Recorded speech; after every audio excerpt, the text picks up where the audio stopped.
Let's look at the differences or similarities between solutions, roots, zeros, and x-intercepts. The first easiest, simplest thing, x-intercepts are places where something hits the x-axis, either a straight line or a parabola, something like that, is simply those spots on the x-axis or the x-intercept. Like this might be x equals 2. So that would be the x-intercept. Now, that is actually the same as what we call a solution. A solution, what you are doing is solving for x.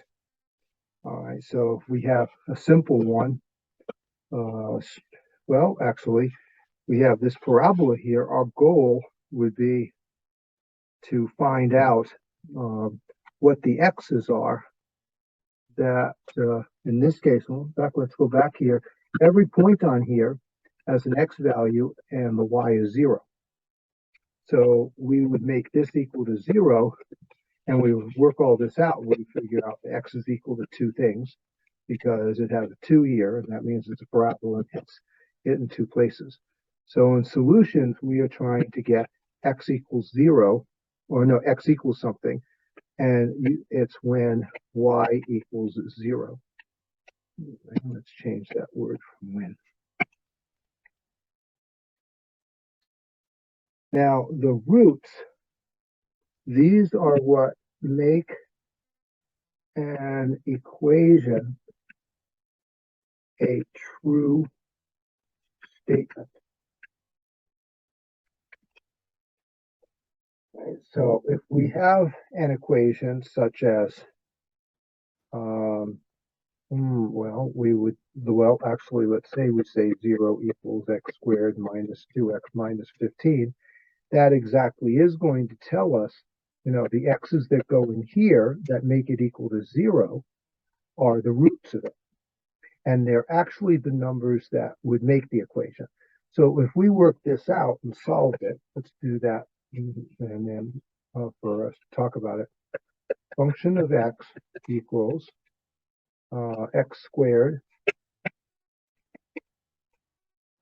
minus 2x minus 15.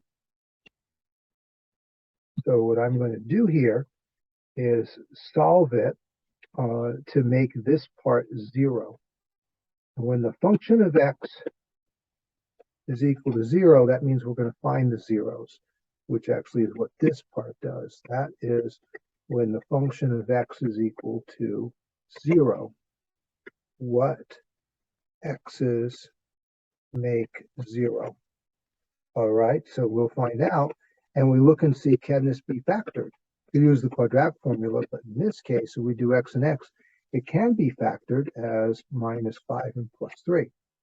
Now, the zero product property says that you can take each of those multipliers and make them equal to 0, only if it's 0 there.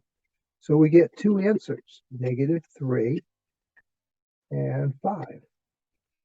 Those are the numbers that would make it, that would give us 0. So if I plug those in, these are the solutions. Okay.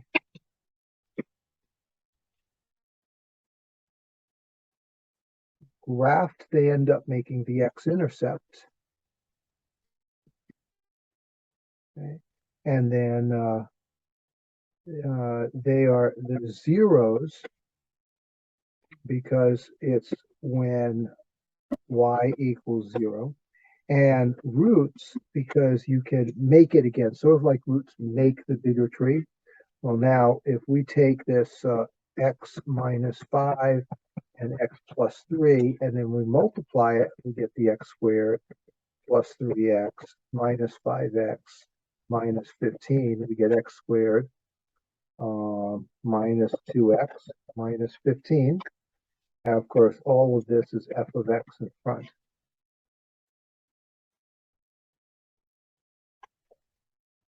So these roots allow us to get back to make that. And as an aside, when you have it in this form, these are called factors, and they become the roots. Okay, let's make that word a little better. Now, let's say I graph this. Okay. I now know that -3 and 5 are like any of these. So I could say they're the x-intercept, they are the zeros, they're the roots, and they are the solution. Now, it actually means if I were to figure this out, somewhere down here is the, I believe it's at about like 16. That's where the vertex is. So you have a parabola that curves down and comes back up here.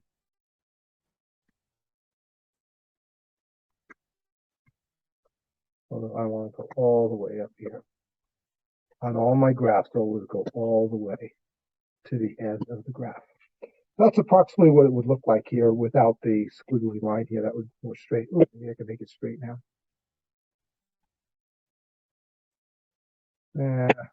Maybe not. Okay, close enough for it. But these 2 points, these are the big ones.